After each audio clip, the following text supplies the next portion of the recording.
You're now going to do a pinky count or a thumb count, whatever you want, to get a break under 3 cards. Just don't do a pushover get ready because that third card will be shown because it is a different color and it has a sticker on it. So just do a pinky count or a thumb count. I usually just do a thumb count, get a break under 3 cards, and you're going to do a triple lift. Now, many of you probably already know the double lift, and if you don't, that's okay. Very easy to learn. Again, you can learn it on YouTube, there's magic videos, DVDs, lots of things and places to learn the double lift. But this is basically the same thing as the double lift, except it's 3 cards instead of 2. So it's the triple lift. So, once you've got a pinky break under 3 cards, you're going to turn all 3 over. I'd recommend keeping a break, or if you want to have it up jogged like that, whatever you want, and your spectator is now going to sign the card. So you give them the Sharpie, they can go ahead and sign the card, they can draw a picture on it, whatever they want, right on the face of the card. Alright. Then since that's out jogged, you can get your pinky break right back.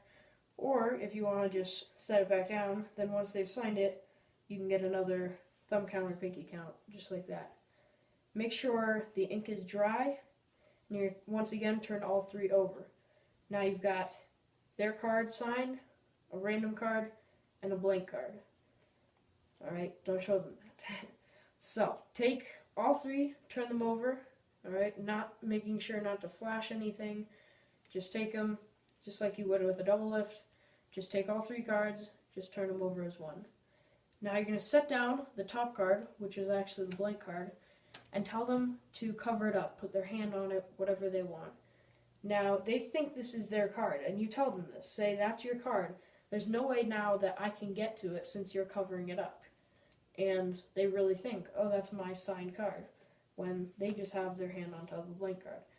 You now are ahead of them. You have a blue card and their signed card right there. Now, you just did your triple lift. You put their card down. Now you have to get another thumb count, or if you just never lost your break, if you just had it like this, they signed it, you have another break and you put it down, you just need to get a break now under those 2 cards. And you're just going to grab those cards, kind of like in Biddle Grip, and just cut them to the bottom. Okay? This doesn't need to be suspicious, but some people make it. So don't like be just suspicious about this. Like, I've never had a single person say, why'd you just move that card to the bottom? Like, I just go like that. Like, it even just looks like a cut. As long as you're not going like this and, like, being all weird about it. Like, you know, it's really simple. Just kind of grab that card in Biddle Grip and just slip it to the bottom. That puts their signed card on bottom, the blank card here, and you're so far ahead of them, they have no idea what's coming. So, we're now going to learn how to pull that card out of your pocket. So their card is on bottom. Once again, if you are right-handed, you're going to hold the deck in your right hand. If you're left-handed, hold it in your left hand. But here's how you're going to hold it. You're going to hold it with these 3 fingers, your pointer, middle, and ring finger, on the edge, right there. Then your pinky is just going to be kind of floating out here, and your thumb on wrapped all the way around to this side of the deck. So you've got the edge of the deck right about here in the crease of your thumb. Your thumb comes all the way up to the deck right there. So here's what it looks like. And if you're left-handed, you're going to do the exact same grip in your left hand. Now, you may know another card to pocket or another way of doing this. This is just a way of pulling this card out if you do not want to palm the card. So one way to do it would be if you want to get this card, and if you want, try to palm that card out of your pocket and pull it out. But this is just a way to do it without palming. So you can palm it if you want, but I use this way because it's a lot easier and still works. So you're holding the deck like this, and what's happening is the deck is going into your pocket, and it looks like this. Now, what's actually happening is as you reach into your pocket, you're just pushing that card out with your thumb. So your thumb is just moving, just like that.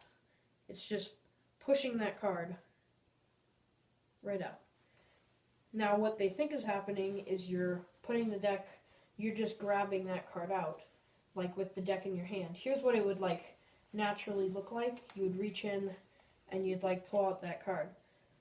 So all you're doing is taking the deck now in this grip, and they think you're doing that. You're just reaching in and just pulling, looks like you're pulling that card out. So it's on the bottom, you're holding it in this grip. When you reach in, just push that card out and go right out of your pocket. So one last time, just like this, goes into your pocket, push it up and pull the card out. Okay, don't flash the face yet because we don't want them to see that. Now I pull that card out and I immediately put the rest of the deck back in my pocket. Now, the trick is completely over. They don't know it yet. They think you just have a prediction card in your pocket, you just pull it out, they've got their hand on their card. But you're way ahead of them. So, this trick actually has a 3-part ending.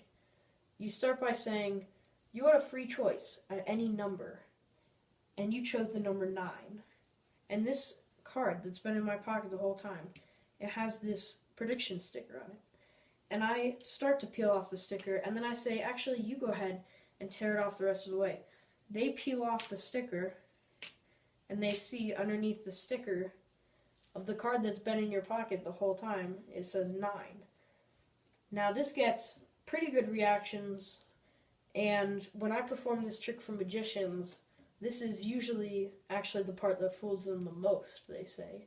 So this is pretty cool. You tear back the sticker, it's got their number, and you point out, this card was in my pocket before you even chose your number, so there's no way I could have known. Now you say you chose the 9th card, which was the Ace of Diamonds, and you say, turn over your Ace of Diamonds. They lift up their hand and turn it over, and it's blank.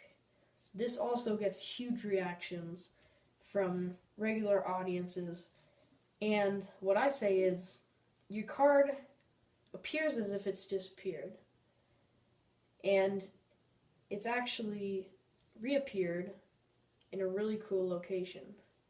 And I point at this card. I don't even say anything. I just say, your card disappears from under your hand and reappeared in a really cool place. And I just stand there pointing at it.